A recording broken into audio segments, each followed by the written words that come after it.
Meeting ఎలా జరిగింది? అసలు ఏంటి స్పందన, ప్రజల స్పందన ఎలా ఉంది? మీటింగ్ చాలా అద్భుతంగా జరిగిందండి. ఈ రోజున జరిగినటువంటి చలో చిలకలూరిపేట సభ రాష్ట్రం మొత్తానికి ఒక మార్గదర్శకంగా నిలవబోతూ ఉంది.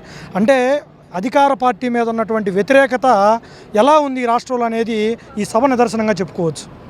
అదే అంత జనం స్వచ్ఛందంగా కొన్ని లక్షల మంది ఈ రోజున సభకు రావడం అనేది నిజంగా రాబోయే రోజుల్లో పరిపాలన అనేది మారబోతూ ఉంది. మిత్రపక్షాల ఐక్యతతో కొత్త ప్రభుత్వం అనేది ఏర్పడబోతుందని ఇది ఒక్కటే మూల కారణం. దీనికి మోడీ గారు ఎలా ఉంది సభ? తప్పకుండా మోడీ గారు కూడా చాలా రోజుల తర్వాత మళ్ళీ మన ఆంధ్రప్రదేశ్ రావడం, ఇలాంటి బహిరంగ సభలో పాల్గొనడం ఆయనకు కూడా చాలా ఆనందంగా ఉంది. ఈరోజు ఇంతమంది ప్రజలు ఈ రాష్ట్ర ప్రభుత్వం మారాలని కోరుకుంటా ఉన్నారు. దానికి మనవంతు కూడా సహాయ సహకారాలు అందించాలి. కొత్త ప్రభుత్వానికి మనం కూడా మిత్రపక్షంలో భాగంగా ఉన్నాం అనేటటువంటి ఒక ఆలోచన ఆయన మైండ్లో కలగజేశారు ఈ రోజున ఆంధ్ర ప్రజలు. దానిలో పొత్తులో పవన్ కళ్యాణ్ స్పందన, సార్ పవన్ కళ్యాణ్ గారిది ఎలా ఉంది?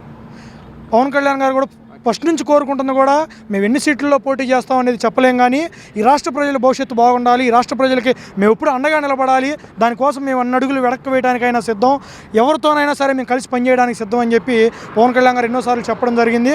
అందులో భాగంగా కొన్ని అడుగులు వెనక్కేసినప్పటికీ కూడా రాబోయే రోజుల్లో బలమైన శక్తిగా పవన్ కళ్యాణ్ గారు అనేటువంటి వ్యక్తి ఎవరు మళ్ళీ అతన్ని వెనక్కి తీసుకురాలేనంత బలంగా ముందుకు వెళ్ళడానికి మాత్రం పవన్ కళ్యాణ్ గారు ఈ రాష్ట్రంలో స్థిరపడిపోతారు ఒక రాజకీయ నాయకుడిగా. బాబు గారు ఏమని స్పందించారు?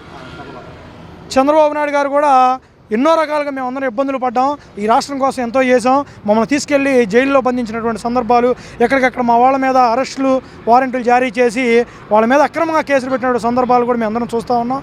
దయచేసి ఈ ప్రభుత్వాన్ని మార్చడానికి మీరు అందరూ కూడా సహకరించాలని చెప్పి చంద్రబాబు నాయుడు గారు పిలిపివ్వటం, పవన్ కళ్యాణ్ గారి గురించి కూడా చంద్రబాబు నాయుడు గారు అనేక సందర్భాల్లో కూడా మీరు మాకు అండగా ఉన్నారు, మేము వదిలేసినటువంటి చేతిని మీరు మా చేయి పట్టుకుని పైకెత్తి మరీ మమ్మల్ని ఈ రోజున ముందుకు తీసుకొని వచ్చారు, మనస్ఫూర్తిగా మీకు హృదయపూర్వక ధన్యవాదాలు తెలియజేసుకుంటామని చెప్పి ఈ సందర్భంగా కూడా చంద్రబాబు నాయుడు గారు మాట్లాడడం నిజంగా మా అందరికి కూడా ఆనందాన్ని కలగజేసింది.